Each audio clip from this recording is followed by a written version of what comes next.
Masa depanmu itu bakal lebih cerah dan lebih pasti kalau kamu ngerti ilmu ini. Dengerin ceritaku sampai habis supaya kamu nangkap ilmunya di mana. Dalam suatu perusahaan, ada satu karyawan namanya si A.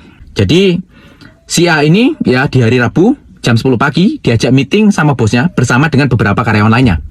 Karena meeting itu penting dan nilai closingnya itu puluhan miliar, sang karyawan ini mempersiapkan semuanya dengan baik. Tapi ada satu kendala. Pas di hari Rabu, ya kan, si bos ini datangnya telat. Kenapa? Karena malamnya dia berantem hebat sama istrinya, ya, sehingga dia lupa bahwa Rabu pagi jam 10 ada meeting penting. Ya, akhirnya dia datang telat ke dalam ruangan meeting, jam setengah 11 baru datang. Muka-muka kliennya itu udah nggak seneng sama dia. Nah, tapi si A ini pintar. Begitu bosnya ini masuk, ya, dia langsung berdiri tegak. Mohon maaf Pak, karena kesalahan saya, Bapak jadi terlambat meeting. Harusnya saya menginformasikan bahwa meeting ini dimulai jam 10, tapi saya salah info ke Bapak, infonya jam 11. Harusnya Bapak nggak telat, karena saya infonya jam 11, Bapak datangnya setengah 11. Tapi karena kesalahan saya, ya, yang harusnya jam 10, saya infokan jam 11, akhirnya kita terlambat semua untuk mulai meetingnya. Karena sang si bos ini juga pintar, ya kan, kalau nggak pintar ya jadi bos. Dia ngerti maksud karyawannya. Nah, terus dia gini, oke, lain kali jangan diulangin. Pokoknya habis acara meeting ini kamu datang ke ruangan saya. Wah, nadanya tegas ya kan, padahal sandiwara aja. Oke. Yang awalnya klien ini awalnya sudah nggak seneng sama bosnya, tapi karena diselamatin mukanya sama karyawannya, si A ini tadi kan, akhirnya jadi closing puluhan miliar. Wah, selesai meeting, si A ini dipanggil ke ruangan bosnya. Oke, nyampe ruangan, apa yang terjadi?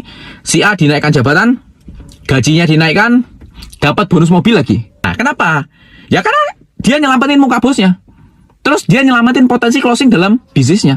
Kalau nggak diselamatin sama si A, pasti nggak closing. Kenapa? Karena klien-kliennya sudah nggak senang sama dia. Namanya bisnis ya kan, pengusaha. Mungkin omsetnya sudah puluhan bahkan ratusan miliar. Dia pasti menghargai yang namanya waktu. Nggak seneng kalau ngeliat orang telat, nggak seneng. Nah, tapi karena diselamatin mukanya sama karyawan ini, akhirnya yang awalnya nggak jadi closing, ya, akhirnya jadi closing.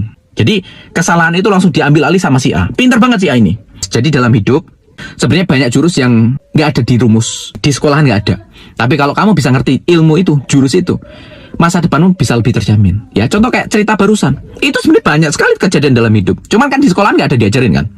Nah, makanya belajarlah soal karakter dasar manusia, watak-watak manusia, ya. Jadi dalam situasi tertentu kamu bisa ngerti, oke, cara ngakalin situasi ini gimana. Nah, ini harus bisa. Ya, makanya follow aja akunku. Ya, aku ada buat grup WhatsApp. Kalian masuk aja, link di bio, itu free. Aku bakal lebih sering sharing ilmu-ilmu yang model beginian. Karena aku lulusan SD, aku nggak ngerti soal pendidikan formal, nggak ngerti. Tapi kalau soal ilmu lapangan, ayo. Nah, semoga bermanfaat.